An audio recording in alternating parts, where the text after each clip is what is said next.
Good morning. How's everyone doing today? Oh, goody.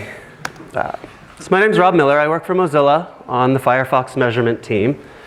And I just wanted to say first, thank you so much for having me here. This is a wonderful conference, a wonderful community. You can really feel the way that the organizers and the community value what I think is important, and remembering that software is people, and people are what's important. So I just wanted to lead with that and say it's an honor to be up here, share the work that me and my colleague Trink have been doing with you for the last few years, and hope you get something useful out of it.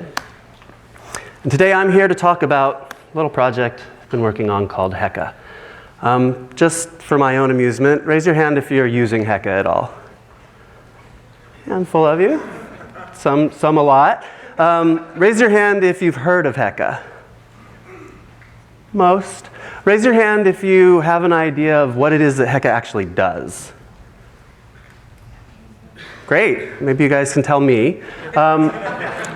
My goal, my hope actually, is that for most of you who had your hand up for that last question, that you might find yourself a little bit surprised by the end of this that you didn't actually know really what it was that Heka was about or what sort of things it was capable of. I'm constantly surprised. It has its warts, but it also is very versatile, and hopefully that you'll find that to be true as well. So Heka is a data processing tool. It's very similar in scope to Riemann. I couldn't help notice when Kyle was giving his talk the other day how similar the result of Riemann and Heka actually is and how it was put together. Even more strikingly so because I think that we've approached the problem kind of from a different mindset and from kind of slicing it up in different ways, but ultimately ended up in what's a very similar way of dealing with the problem of getting data, doing stuff with data, and moving data to another place. And the fact that we converged on that makes me feel more hopeful that we're actually on to something valuable here.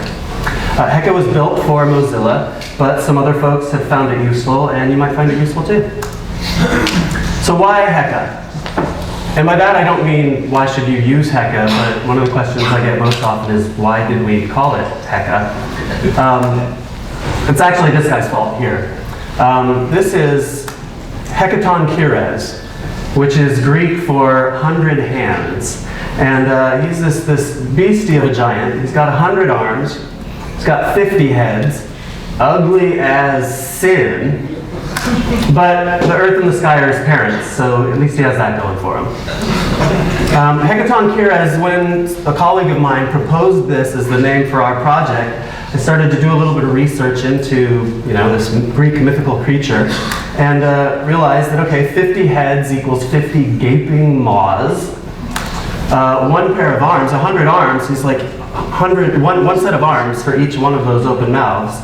And you can just imagine him standing there like shoveling data into his face all over the place. That seemed like a pretty good representation for what it was we wanted to do on our networks. And then I did a little bit more research and realized that according to Virgil's Aeneid, he's actually the patron deity of stream processing. So that was a big surprise to me. And I thought, what are the chances? We have to go with that name. But there was really one last problem. I can hardly say this, much less type it every single time I want to write an import statement or talk about it. So we had to apply this very sophisticated shortening algorithm and came up with the Heka that you know and love today. So Heka eats data. If you're going to process and deal with a lot of data, it helps to understand the basic patterns of what data is doing and how data is moved and what people want to do with data. So of course, I started to get down to the first root. I was originally tasked with tackling this by saying, hey, we're building all these services produce data, can you just handle the problem of what to do with it all? So it was time to research. What do we know about data? I Yahoo'd data, like you do. I know, that sounds a little funny. It sounds funny to me too, but it's a little known clause of the Mozilla Yahoo contract that anytime anyone, anywhere in the world uses the word Yahoo as a verb, we get $3. So I try to slide it in whenever I can. So I did a little Yahoo image search about data and spent some time researching, possibly too much time researching. And I was bored. But I did learn some things through all of my researching. And things I learned about data are that it's blue. It's made of ones and zeros, and it apparently surrounds the entire planet. And that was all informative, but not actually very useful. So instead I started to turn to my colleagues and look at the data sets and the data that we needed to process within Mozilla and kind of do some first-hand research. And I learned the data comes in many different shapes and sizes. And one unfortunate fact about data is it's often very poorly formed. And regardless of the form that it takes, you still want to be able to do stuff with it and extract value and some sort of semantic meaning out of it. And people do want to do stuff with it. And what do they want to do typically? Well, it breaks down into 3 categories. They want to extract it, have an input phase, like getting the data from someplace. They want to process it, transform it, and then they want to output it, load it, the well-known ETL cycle.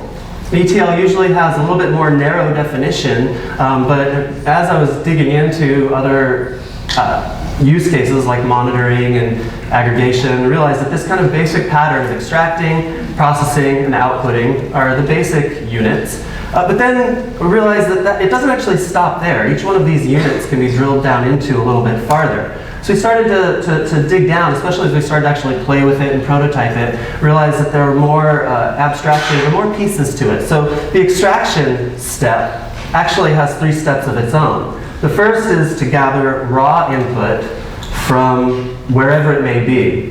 That might be from a file on the file system, from the network, either pushing or pulling. We're not going to take a side on that pulling war. Maybe helper processes on a machine. There's all sorts of ways that data can be generated. But the first piece of it is just the actual raw I/O part.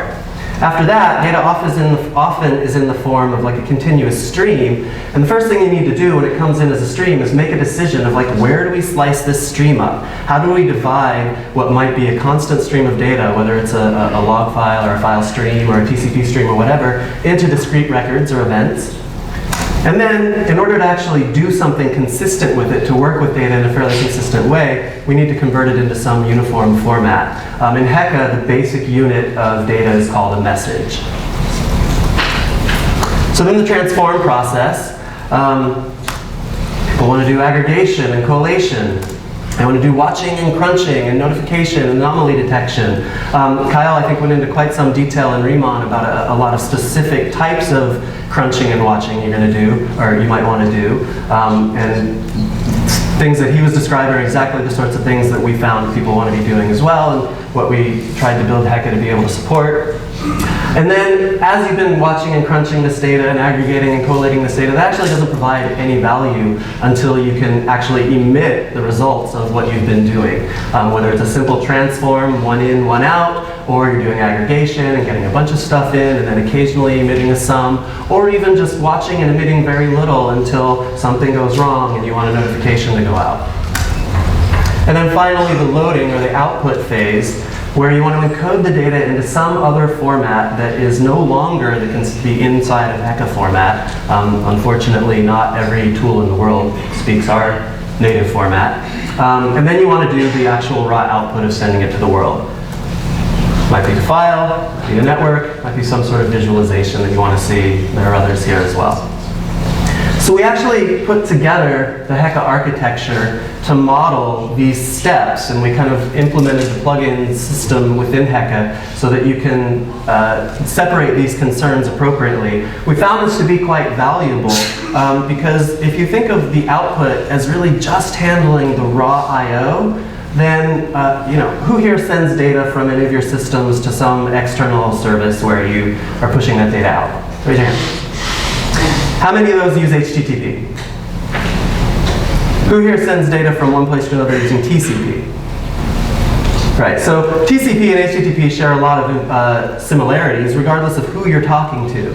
So rather than saying, okay, we want one output for this vendor, we want one output for this vendor, we want one output for this vendor, we can actually just aggregate all of the logic in TCP, like reconnection and exponential backoff and etc., and just move the differences into the encoding, which is most of where the differences actually happen.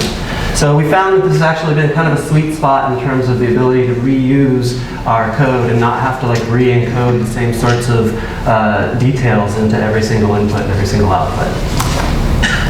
which has allowed us to generate a fair amount of interoperation with other tools in a reasonably short time.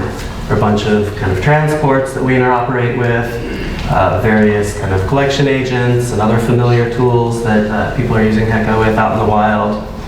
Interoperation with various storage engines. Some of them you might host yourself, some of them might be hosted by others. This is not a comprehensive list at all, but just some of the more popular and well-known examples. All of these things Heka can and has been used in production to interoperate with. And then sometimes we realize that things go from interoperation to instead of operation. There have been times when people have used Heka in tandem with another tool, and as they've done so, they've eventually realized, wow, Heka can actually do what that other tool is doing as well, and they get to remove one tool from their toolkit, and this tends to make the operations people very happy, less services running, assuming the services that are running are doing a good job and are not a headache. So some of the instead of operation that we've seen is, all of these are cases that I have seen in the wild where people were using one tool with Heka and then eventually decided, you know what, I'm going to pull that other tool out of the mix altogether and just use Heka instead. Hadoop is probably the surprising one. Mozilla actually has been using Heka for some of what we would have used Hadoop for in the past, and we're planning to do even more of that, and I'll describe that a little bit more towards the end. So, when I want to tell people about Heka, the things that I get really excited about are certain features that like when I really, when I really understand what's going on, they make me say, neat. I think features are neat. I like making up words, so I've started to call them neatures. So I'm going to take some time now to go through what I think are the neatures of Heka. The first one is sandboxes. Not the sandboxes that you play in, although I have young children and like to do that as well. Heka doesn't help me much there, but we have Lua sandboxes. So in Riemann, you use Clojure, flavor of Lisp to do your processing. In Heka, you use Lua, which is also a Turing complete language, which allows you to do any kind of arbitrary processing that you want to. You use Lua anywhere in this pipeline, mostly for the decoding of the input data, for all of the processing and crunching and filtering, and then for the re-encoding on the way out. The Lua sandboxes has been really invaluable for us. It's the core of where Heka's functionality comes from. They're truly sandboxes. They're resource constrained. You can mark a specific sandbox as you're allowed to have this much memory, you're allowed to use this many CPU cycles, you're allowed to emit this many messages for every input message, or this many messages for every ticker signal we send you. And if you try to exceed that, we will shut off your sandbox. Heka will happily keep running. We'll emit a termination report or a message so that you can alert on that if you need to. But we want to make sure that if you're doing some experimental processing on a place where mission critical data is flowing through, you're not going to bring down the whole system because you started chewing on system resources. The sandboxes have serializable state. So, these things survive in memory over time, and you can hold that state in memory. You're pulling in data, creating data structures from it, aggregating it, doing various crunches for it. When you shut Heka down, that state can be serialized out to the hard drive and then restart it, and it'll be reloaded, which is great, because sometimes your windows are only a day, sometimes your windows are as long as a year or more, and you don't want to have to lose that historical data every time you might happen to restart the process. Other neat features of Lua sandboxes is that there are a bunch of libraries that it comes with. The circular buffer library for dealing with time series data that we provided, anomaly detection and alerting that works with the circular buffer library. We only have a couple of algorithms in there right now, but we built the anomaly detection library so that more algorithms can be added. Hint, hint, if there are any math folks out there that want to help. CJSON for all of your JSON encoding and decoding needs, Bloom and Cuckoo filters for uniqueness, hyperlog for efficient cardinality, some basic math. Anything else that you might want to write in either C or Lua would be welcome addition. Other neat features of the Lua sandboxes is they're actually quite easy to implement. You get a signal for every message that's being delivered to your sandbox, and you get to extract data from that message and do what you want with it, possibly emit data then.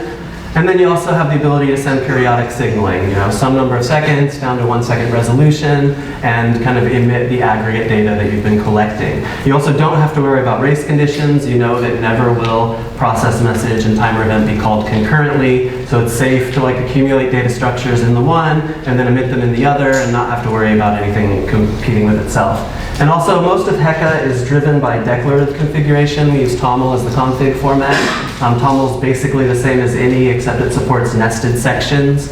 And using this, we give the ability to feed in configuration information into your Lua sandboxes so that you can write reusable code and be able to tweak the behavior without having to change the Lua every single time.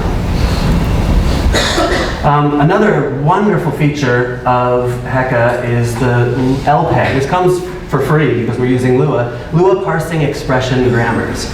We use this for doing all of the text processing, log processing that we need to do. And it took me a while to get used to using them, but I have to say that after a while, LPEG is so much better than regular expressions for doing complicated parsing. I would love to show you some examples.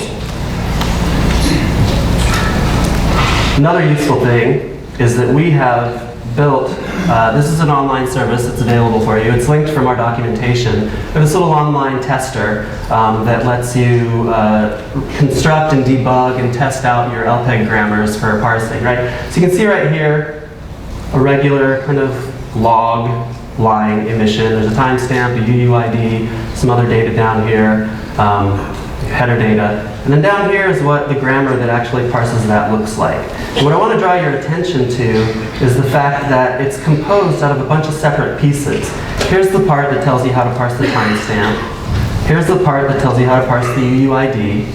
And that itself is composed out of other pieces. And ultimately, you put it all together down here, and you say, oh, there's a timestamp and a space, and the UUID and a space, and then the string request, and then the path, and then the remote address, and then finally the headers. LPEG doesn't just tell you how to parse it, it also tells you what is the data structure. It gives you the ability to specify what data structure you want that data to be extracted into. And these can be very sophisticated. So if I test this grammar right here, and I can look that this grammar applied to this, a table in Lua is just an associative array, a map or a dictionary in another language. And this is the data structure that was extracted from this up here. I find this kind of composable, reusable way of working much more flexible and easier to reason about than complicated regular expressions. Some other really neat things that this enables us to do is we can, because it's so composable, we can do really fancy stuff. So who here is using Nginx? Super common web server, right? Who here knows what Nginx's log format is? Well, what Nginx's log format is it doesn't have a single log format, right? It actually has a log format that you specify in the config. Whatever you put in there is what it will emit. So what we did is we wrote a grammar that understands the Nginx log format, config log format, and then uses that to then build another grammar that can parse the grammar that is specifying. So if you want to use Nginx, or sorry, if you want to parse Nginx logs in Heka, all you have to do is go to your Nginx config and copy, and go to your Heka config and paste, and boom, you use our Nginx decoder, and it will automatically start parsing the data that's being emitted by Nginx. And I can run it right here and see that all that data was up there and that Nginx log line specified from here was extracted. Same thing we have for our syslog and the template format that they use for specifying log formats. So LPEG, love it.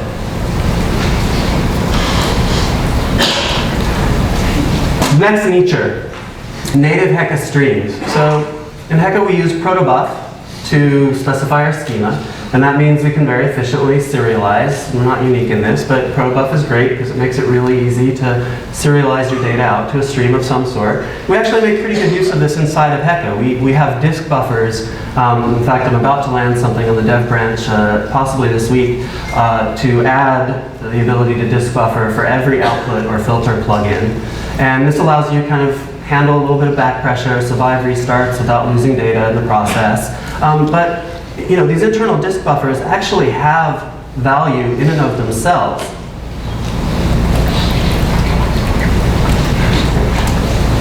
And because of this, we find that a lot of times we actually, once we've got data in Heka's format, we use that and write it out to the world, or write it out to places, and we know that we can efficiently use it without having to like reparse JSON or redo whatever text transformations we did. So we have a tool called HekaCat, which will act like the Unix tool cat, and there is the HekaCat playing with a stream. Using HekaCat, you can actually have one of these streams on disk. You can serialize your data stream, have it on disk, and then use HekaCat to actually see all the contents of all the messages in that stream. But in addition to the way that cat works, HekaCat also supports our router message matcher syntax, so you can actually filter the messages you want. I want all the messages from this stream that are of a certain type, or that were between timestamp A and timestamp B, etc. And then to sweeten the pot even further, we have Heka S3Cat. So if you have these streams, you write them up to S3, and then you can use this tool to actually introspect those streams from your local machine and pull that data down from S3 on the fly while you're doing it. The next, I think, final feature I want to talk about is injection. Not whatever this fine gentleman is injecting, but sandbox injection. So with our Heka streams, we also have a very simple framing that we put around the messages. And in that framing, you have the ability to HMAC sign a message. What this means is that we can safely inject control messages into a Heka stream, and we can use this to send commands into a running Heka instance. So you put the Lua source in a message payload. You put the config, the toml for that filter, into a message field, and then shoot that at a running Heka, and we've got a filter that knows how to interpret these messages and then spin up one of these sandboxes on the fly. This is great. We can turn this on and give people the ability to start injecting new filters and doing new processes into a running Heka instance without needing to talk to ops, without needing to restart Heka, without needing to touch the config. This is really invaluable. And since they're truly sandbox and resource constrained and security consciously implemented, we can feel reasonably sure that even if someone, we try to defend against nefarious actors, and of course that's an always ongoing battle, but definitely people who just make oopses, it's still reasonably safe to do this even on mission critical instances. And then finally, we provide a command line tool, Heka SBMGR, or Heka Sandbox Manager, that will let you, it just automates this process. You write your Lua code, you put your toml on the file system, you run this command, and it will shoot your filter into a running Heka instance. I can show you that real quick.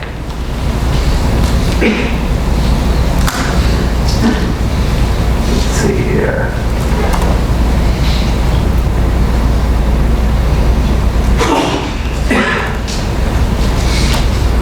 So here's the Heka dashboard. See the running filters that are here. A terminal.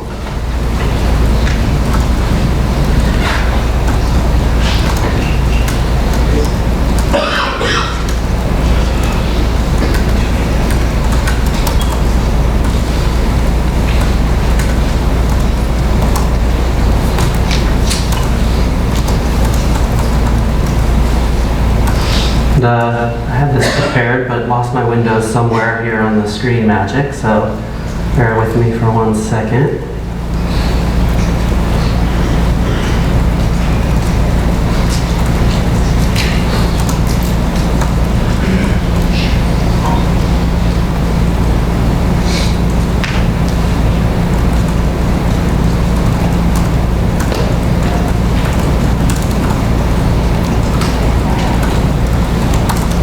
Demo gods are with us. I run that, and boom, you see that filter show up right here on the dashboard when I did it. So now I've got new running code in the Heka instance, ability to do new processing. This is a simple demo. All it does is kind of, I wrote another little tool that will just kind of simulate rolling a bunch of dice, rolling a couple of 6-sided die again and again, and then just shooting that data through over TCP into Heka. And I have this filter set up to catch that data.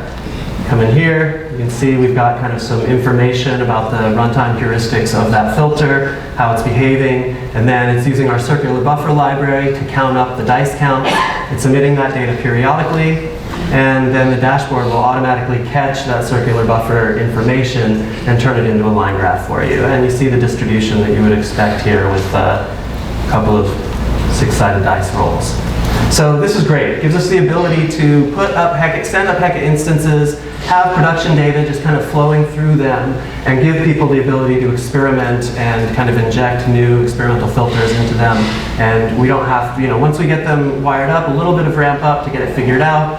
We definitely would love to have improvement on the UI. I felt with Kyle again that our UI is really sorely lacking and is a known weakness, and we have intention of investing in making that a lot better, but UI resources are hard to find.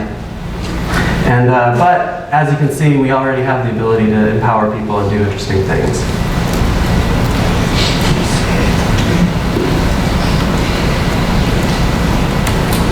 Okay, so sandbox injection.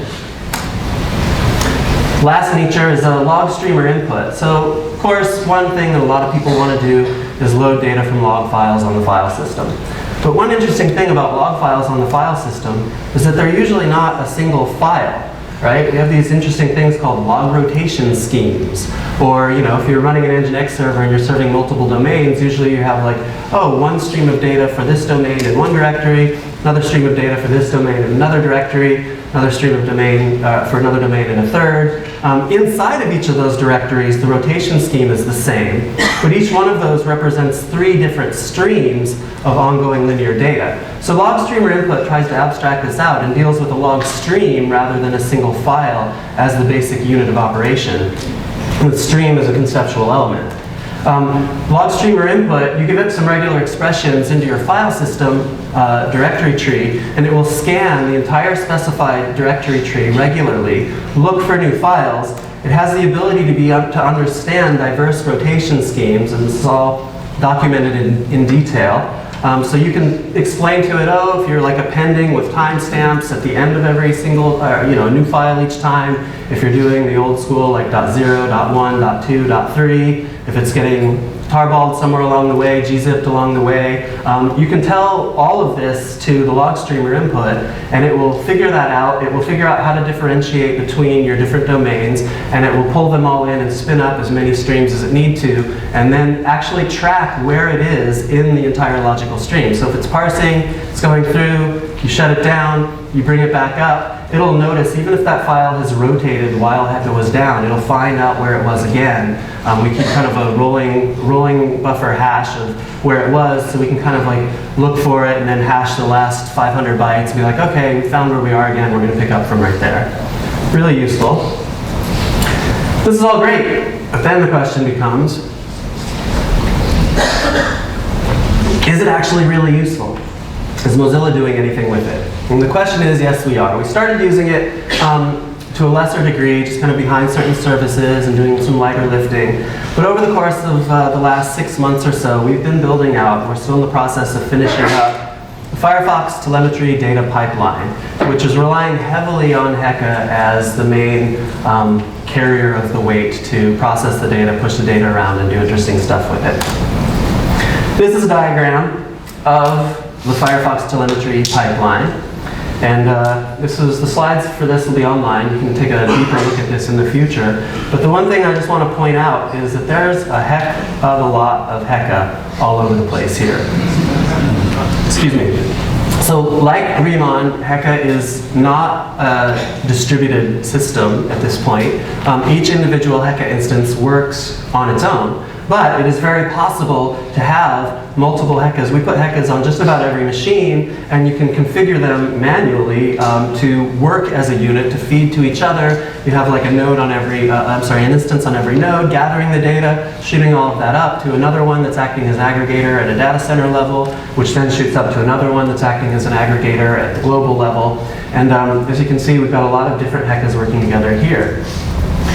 The way that the pipeline works is, this is pushed off the screen, sorry about that. The JSON arrives in to Mozilla. We have Firefox, if you didn't say no, right, then Firefox allows you to opt into sending telemetry data to Mozilla. So we get hundreds of millions of these like JSON blobs about, anonymized data of like what's going on in your Firefox session so that we can understand how people are using Firefox. And this comes in as these gigantic JSON blobs. So Heka receives these blobs, parses it, extracts it, and then puts all that data into our Heka messages.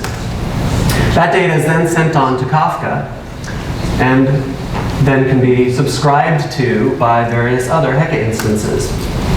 It's grabbed by the monitoring Heka pipeline, which will then watch what's going on, do some real-time alerting, feed a couple of dashboards, pushes some of the data into S3, pushes some of it into Elasticsearch for Kibana dashboarding. But it's also grabbed by the data warehouse loading Heka pipeline. And that will stuff that data into S3, again in these native Heka stream formats, in the protobuf encoded format. Then we have the reporting Heka instance, which will pull from the data warehouse S3 buckets. And this thing is a long-lived set of Hekas that is constantly pulling the data from the S3 buckets as it's being generated there, or as it's being dropped there rather, and use that to generate reports, to feed dashboards, to feed other tools, etc. And then we can spin up analysis Heka instances on the fly. And we actually are writing a script to automate this process. So if someone wants to, it used to be if someone came to us and said, okay, I want to know how many people in Turkey were using Firefox on a Mac in August and September of last year. We'd have all this data input stream system that ultimately fed into HDFS and a big Hadoop infrastructure. Then you run a MapReduce job on that, you extract all that data. What we found is, wow, we can take that data in and stuff it up to S3, keep it around for a while, for as long as we need to, then spin up Heka instances on the fly and say, hey, why don't you pull in August and September's data and crunch that, write a filter real quick to do that. And a lot of benefit here, right? We no longer have entirely separate tool chains for our real-time and our offline analytics. And we also have a lot more ability, because Lua is a little bit more accessible to most of the HDFS-based tool chains, and the Hadoop infrastructure. We have the ability to actually give an entirely different population of users an automatic way to access this data and start to do the processing they want to without having to get involved with anyone else. So it's been really, we're just starting to realize the promise of this, but we're very excited about where it can lead. Heka is not perfect, of course, and I wanted to share with you some of what we've been bumping up against as we try to use it. It's fast. It's faster than most of the other tools that we've evaluated for these sorts of things, but it's definitely not always fast enough. Part of the reason is that most of Heka is written in Go. Go is a great language, it's very versatile, and it actually is reasonably efficient, but Lua itself is written in C, Go is written in Go, or Go itself has got its own custom runtime. Pushing any data back and forth from C to Go always involves at least one and usually multiple mem copies. When you're moving at super high scale, that really kills you every time. Also in Go, channels and Go routines, they're not so expensive that you can't use them for most of your apps, but if you really want to push multiple millions of records per second through your system, you're going to pay a price with the synchronization and the locking involved there. And we did rely on that heavily in our design, and it turns out that it's kind of ceiling us as to how much efficiency we can reach. Also, because we're using buffered channels to be able to have the Go scheduler, not have to do too much context switching, there's a lot of data flying through this in memory at a given time. Every single input has got some data in a channel, and that means if you pull the plug on it, then that data's gone, right? It's a lot harder to manage like your checksums or your checkpoints into a stream when you take something in and you send it out and there's like 100 messages in between that. You really want to just have like one message in memory at a time so that you don't have to, if it dies, wherever your checkpoint was, that's the message that you're dealing with. So too many messages in memory increases the risk of data loss. But we do have some experiments underway. Excuse me.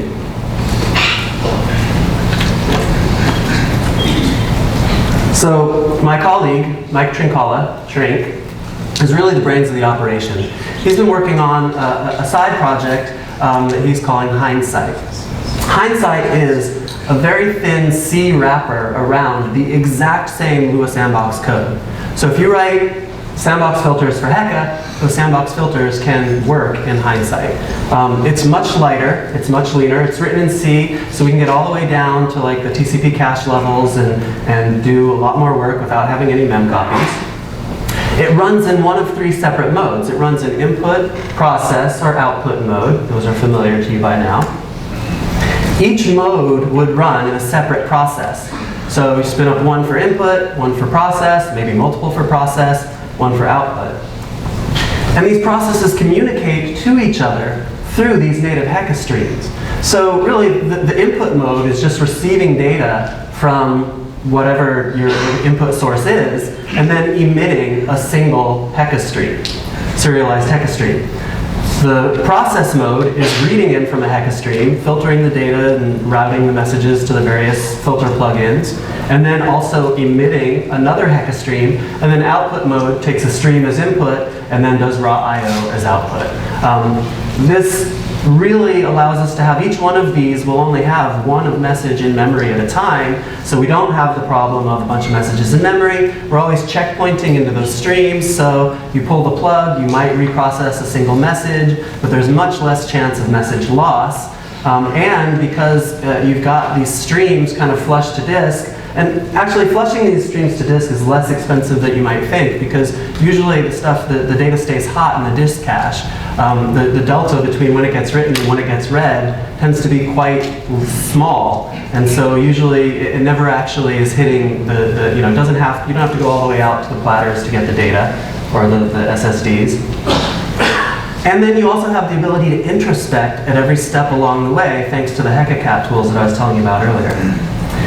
And this is the brilliant thing. So protocol buffers normally requires the data representation for the serialized data and the data representation in memory is not the same. There are some newer serialization formats like flat buffers and Cat and Proto where they use a memory arena and they pull the data on the fly out of the arena so that the serialized format and the in-memory format are identical. You can't do that for protocol buffers in the general case, but if you know what your schema is, if you limit yourself to the constraints of a particular protobuf schema, and when I say a particular schema, it does still support dynamic fields with a simple type system. It's not like you can only have this data, but it's a very specific protobuf specification of how that should work. He was actually able to write a no-copy parser for just the Heka format of protobuf messages. So we can do all this protobuf serialization and deserialization without having to do any memory copies. We're actually just pulling the data out of the serialized format on the fly and only having to copy the data of what we eat, which is great when you might be only pulling 3 data points out of a message that has like thousands and thousands of parsed data points out of it. You don't have to pay a copy price for for all of that data when you're just using a little bit of it. And that's what I have. Thanks so much.